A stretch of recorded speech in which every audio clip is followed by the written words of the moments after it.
राम राम। जैसा कि मैं पिछले प्रसंग में बता रहा था, किस तरह प्रभु श्री राम ने रावण का वध किया। रावण वध के पश्चात उन्होंने विभीषण को आज्ञा दी कि रावण का अंतिम संस्कार पूरी राजकीय विधि से होना चाहिए। इतनी ही देर में वहां महारानी मंदोदरी रोती हुई आई, रावण के शीश को अपनी गोद में रखकर रोने लगी और कहने लगी, जिसके आगे सभी देवताओं के शीश नतमस्तक थे, आज वो भूमि पर पड़ा है। लेकिन उसकी सबसे बड़ी जो गलती है कि उसने आपको एक साधारण मानव माना, उसने नारायण को पहचाना नहीं, और जो नारायण का शत्रु हो उसकी तो यही दशा होनी निश्चित है। मैंने कितना समझाने का प्रयास किया, विभीषण जी ने कितना समझाया, लेकिन अभिमान के मद में चूर होकर आपने हमारी एक बात नहीं सुनी।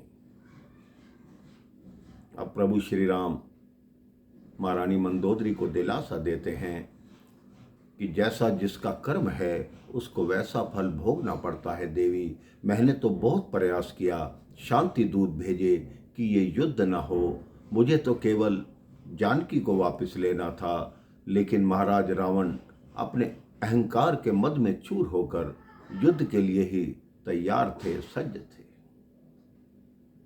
इसके पश्चात विभीषण ने पूरी राजकीय विधि से रावण का अंतिम संस्कार किया। इधर प्रभु श्री राम ने हनुमान जी को भेजा कि जाके जानकी को सारी सूचना दो। हनुमान जी जाकर अशोक वाटिका में माँ जानकी को सारी सूचना देते हैं।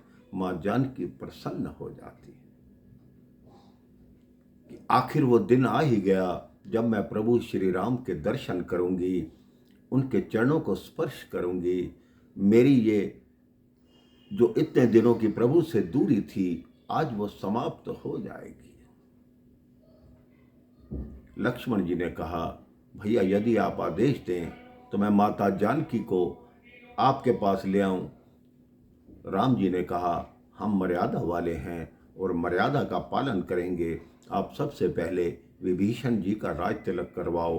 विभीषण जी के राज तिलक के पश्चात विभीषण जी से आज्ञा मांगो कि क्या हम सीता को अब ले जा सकते हैं, क्योंकि वो राजा की बंदी है, तो एक राजा ही आज्ञा देकर उनको छोड़ सकता है। वैसे ही किया गया।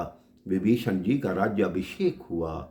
लक्ष्मण जी वहां उपस्थित थे और उसके पश्चात लक्ष्मण जी ने कहा, महाराज विभीषण, यदि आपकी आज्ञा हो तो क्या मैं माता सीता को अपने साथ ले जा सकता हूं।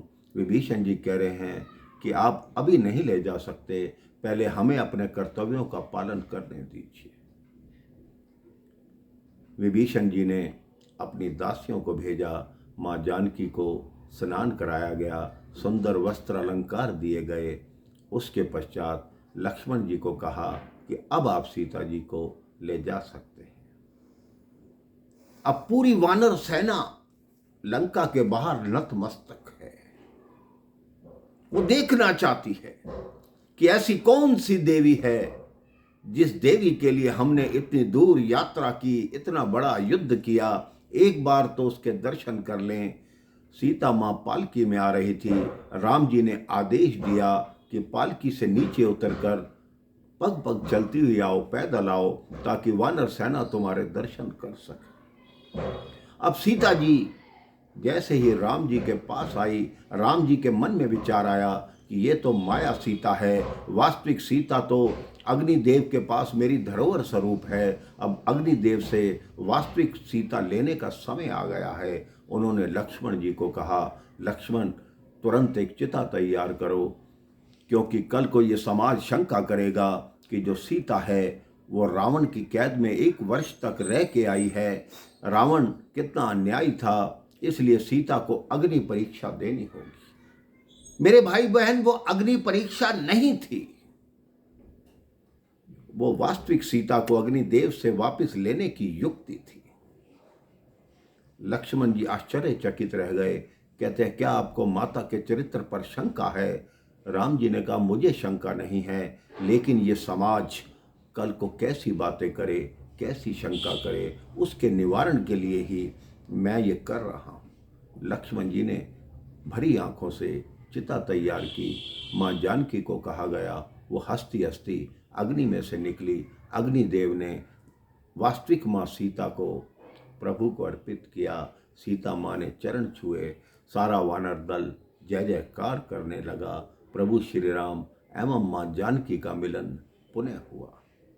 इसके पश्चात क्या हुआ, किस तरह उन्होंने अवध में जाने की तैयारी की, ये मैं आपको अगले प्रसंग में बताऊंगा। राम राम, जय श्री राम।